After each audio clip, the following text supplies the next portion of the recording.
प्रिय, अपने आप से पूछिए, आप हर दिन जो कर रहे हैं उसका हिसाब कौन रख रहा है? आप सोचते हैं कि कई चीजें यूं ही दब जाती हैं, लोग भूल जाते हैं और समय सबको ढक लेता है। पर क्या आप वाकई मानते हैं कि कर्म का हिसाब मिट सकता है? नहीं, यह दुनिया का सबसे अटल नियम है। जो किया है उसका फल आपको मिलेगा ही मिलेगा, चाहे आज मिले, कल मिले या आने वाले जन्मों में मिले। लोग कहते हैं, अरे कौन देख रहा है? सुनिए, आंखों से बच सकते हैं पर उस नजर से नहीं बच सकते जो आपके अंतर तक को देखती है। संसार की अदालत में झूठ चल सकता है, साक्ष्य मिट सकते हैं, गवाह बिक सकते हैं, लेकिन भगवान की अदालत में हर क्षण रिकॉर्ड हो रहा है और उस रिकॉर्डिंग को कोई डिलीट नहीं कर सकता। याद रखिए, कर्म सिर्फ आपके हाथ से किए गए काम नहीं है। कर्म तो आपकी सोच भी है, आपकी नीयत भी है, आपके शब्द भी हैं। कभी सोचा है किसी का मन तोड़ दिया, किसी की उम्मीद कुचल दी, किसी का हक खा लिया, किसी को अपमानित किया? ये सब भी उतना ही बड़ा कर्म है जितना किसी को चोट पहुंचना।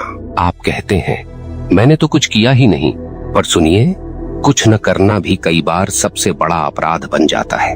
कर्म का हिसाब कहां तक जाएगा आप सोच भी नहीं सकते। एक छोटा सा बीज जैसे वट वृक्ष बनकर हजारों छाया देता है, वैसे ही एक छोटा सा कर्म लहर की तरह फैलता जाता है। आप समझते हैं कि यह खत्म हो गया, पर उसकी गूंज आगे बढ़ती रहती है। किसी एक इंसान के जीवन में किया गया अन्याय पीढ़ियों तक असर छोड़ देता है। लोग कहते हैं, हमारे कर्म कौन गिनता है? भाई, आपके कर्म आपके साथ चलते हैं, आपकी आत्मा पर उनकी छाप पड़ती है। जैसे किसी लोहे पर गर्म लोहे से निशान बन जाए, चाहे जितना रगड़ लीजिए वह छाप रहती है। वैसे ही कर्म की छाप मिटती नहीं। जब तक उसका फल नहीं चुकाया जाता तब तक वह पीछा नहीं छोड़ता। कभी सोचा है क्यों कुछ लोग बिना वजह कष्ट में जन्म लेते हैं? क्यों कोई बिना माँ बाप के पलता है? क्यों कोई धनवान होते हुए भी सुखी नहीं होता? और क्यों कोई गरीब होते हुए भी चैन से जी लेता है?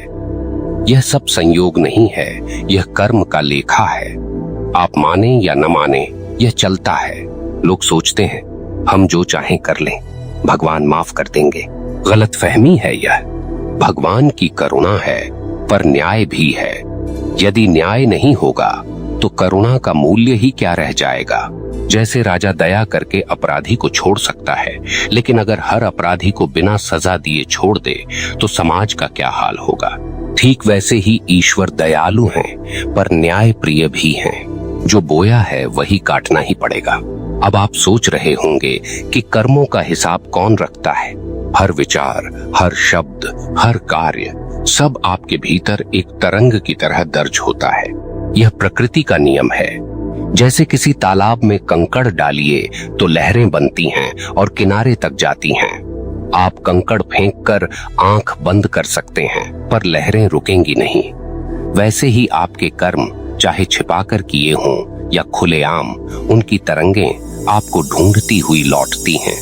और सुनिए, यह हिसाब किसी बैंक बैलेंस की तरह एक जगह जमा नहीं होता कि आप चाहें तो निकाल कर मिटा दें। यह आपके अस्तित्व में बस जाता है। जहां जाइएगा वह आपको ढूंढ लेगा। चाहे अगला शहर हो, अगला देश हो या अगला जन्म, कर्म का लेखा पीछा नहीं छोड़ता।